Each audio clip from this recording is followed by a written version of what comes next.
Hello, everyone, and welcome to the first The Survival Radio at YouTube.com survival series video. I'm going to be the host, one of the hosts on the radio show. You can call me Semper Fortis, you can call me Garth Holt, I don't care. Name's Garth Holt, but I'm known on AboveTopSecret.com as Semper Fortis. Now, this first video, I'm not going to spend a whole lot of time on my background. You need to tune into the radio. You can do that by going to illustrial.net. Illustrial.net. And that's going to be Thursdays at 8 p.m. And if you really want to survive, don't smoke these things. That's Thursday at 8 p.m. until we're probably going to try to do a 2-hour show. Now, the first show is tonight, but we are probably not going to do 2 hours tonight. Simply because tonight's just an introductory show. We're going to introduce the panel. We have Jacket Mountain, who lives in the backwoods in Virginia. We have Ask the Animals, lives the same area. We have One to Make All to See, who lives up in Pennsylvania. And Ahab Star, who lives in the Midwest out in Ohio. And they all bring something different to the show. That's why we chose them. I myself have a Marine Corps background and then 26 years in law enforcement, and I've studied survival ever since, well, I'm 52 years old, so I kind of grew up in the Cold War. So with me it was looking for one of the shit hits the fan type of scenarios. But I just want to do a real quick little thing on knives, because that's my favorite thing in the whole world. Knives and, well, guns, as you can see behind me. I collect knives, and I have, without exaggerating, I don't know, 100, 150 different knives, and all of them are survival type knives with a few exceptions. But just real quick, and this is not meant to be an in-depth and we'll do more later on. There will be fire starter videos. There will be how to set up shelter videos. In fact, I plan on doing one of my little excursions. Years ago I started doing this. I take a knife, a backpack maybe with some cans of food. I walk off into the woods and I spend 3 days in the woods. And I will take a camera with me the next time I do that, and we'll film all of that. And that's going to be this summer. The fire starter video I hope to have done this weekend and have it posted up. Now, we're going to do one initially using one of the magnesium fire starters. They're readily available. They're very small, light, easy to carry. Everybody should have one in their pocket. But back to knives. All right, just real quick to show you the type of knife you do not want to carry. Now, this is a cute little knife. It's actually got 3 different blades. It's a Winchester. It's not very expensive. As you can see, the 3 blades.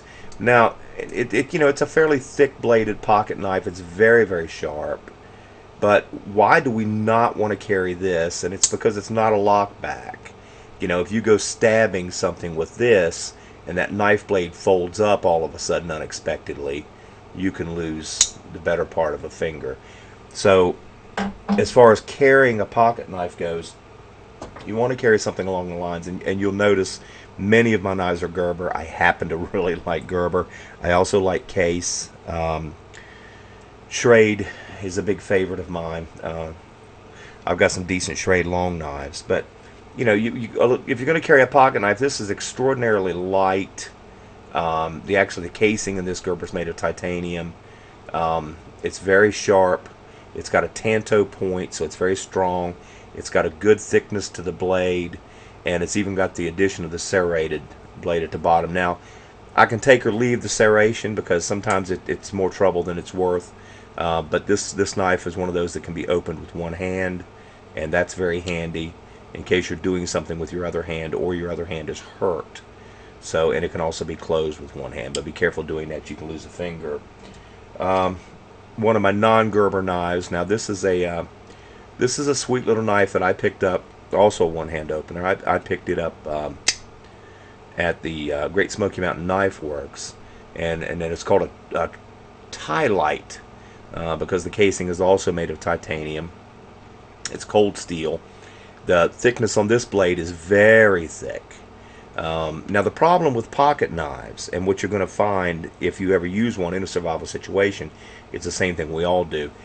The tang only goes to the point where the rotation is, so you don't get a full tang, so there's always going to be some weakness right here This is where your weakness is on a pocket knife. So, you know, they have a tendency, if they're under heavy use, to break.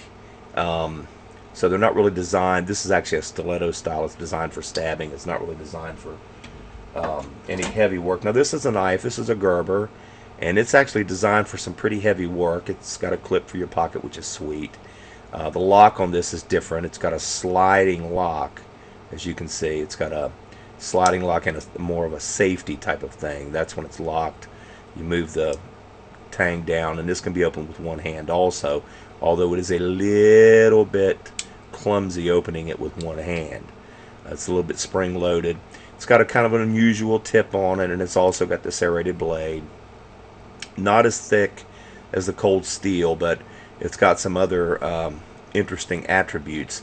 Very difficult to close with one hand. I'm not going to try it. I don't want you to see blood today.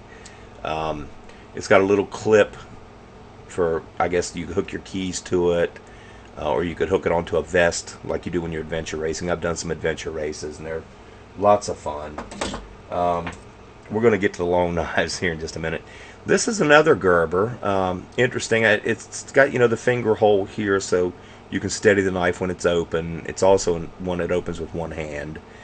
Also another very bizarre little locking thing, which is right here on the side. As you can see, a little sliding lever. This has a beautiful thickness to the blade. It's very, very thick, very solid. But again, the weakness is here. Okay, because that's as far as the blade goes. Okay, that's had some use in it. Actually, kind of rough, as you can tell from the blade. I've used this pretty extensively.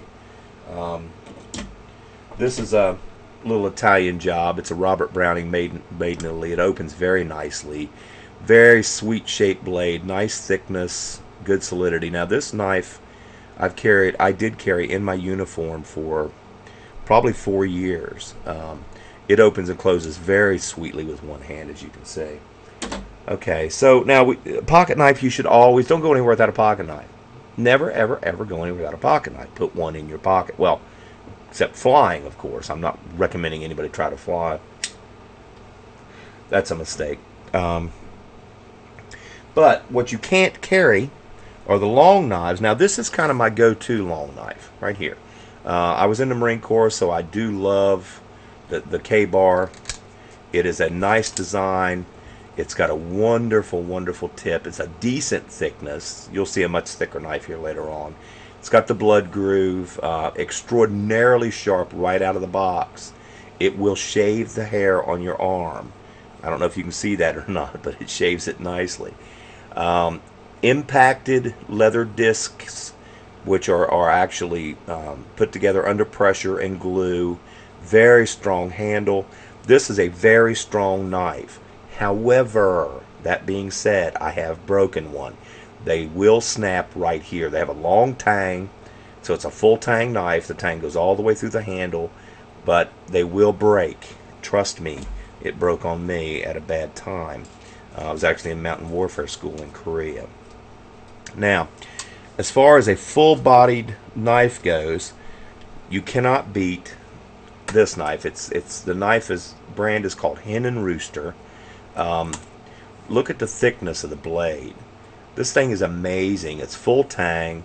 It's got a nice soft handle. Now, I haven't used, or smooth, I'm sorry, I haven't used this knife extensively, but it's got the compressed leather on either end and in some type of bone here in the center. It's a little bit bright for any survival situation, but again, just like the K-bar, it's extraordinarily sharp. Now, this knife does not come cheap. This is probably $130, $140 for this knife. So it is an investment, but if you want to survive, my thinking is, and the panel's going to be different. We all have our own thoughts on survival. All you need to survive is a knife. Now, I truly believe that. That's the Marine in me. Now, there are exceptions. If you're in the desert, you need containers to hold water. In a cold situation, you need some clothes, or you need to get a fire started right away. So, a fire starter is nice. A lot of things are nice, but you should be able to survive with nothing but a knife. Now, this is a sweet little thing that I bring here to the table. This is a Pakistan knife. It's called Marbles. I don't normally buy foreign knives. Well, foreign.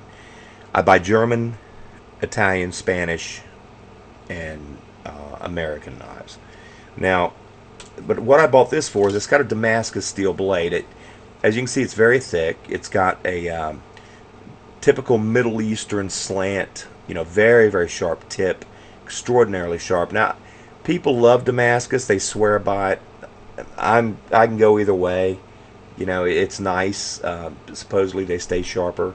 The bone handle's nice. It fits very nice in your hand. This would probably be a decent fighting knife because of the length of the blade. But hopefully you'll never get into a knife fight. Trust me, 26 years in police work, nobody wins a knife fight. Everybody loses because everybody gets cut. And for the extreme survivalist who wants I got to back off with this one. Now, this is a big boy. This bad boy is made by a company called Bear & Son out of Alabama. And it's all handmade. As you can see, it's typical Bowie. I like the Bowie design. The Bowie design fits nicely and it's balanced well. The handle's not as comfortable as I would like. It's got some edges to it. It's some kind of a beautiful wood handle. They tell me that's a laminate. I don't know. I've never cut into it. I pay too much for these things. This is a $125, $130 knife if you shop. It's got a brass bolster. Full tang, as you can see. Beautiful thickness. So, it's a good knife for survival. Remember, the old adage is you can never have a knife that's too big. You can definitely have one that's too small.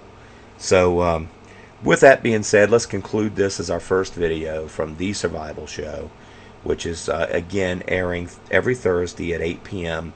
on illustrial.net. That's ILLUSTRIAL.net. You can click on that at 8 p.m. on a Thursday and listen to my voice, if you're not tired of it by now, and also the voice of the panel of experts that we bring, and we're going to discuss everything up to the shit hits a fan apocalypse type scenario, what to do in a plane wreck, what to do at sea. We're going to discuss every survival scenario you can imagine as the weeks progress, because we will be airing every Thursday. So at this time, this is Semper Fortis signing off. Thank you.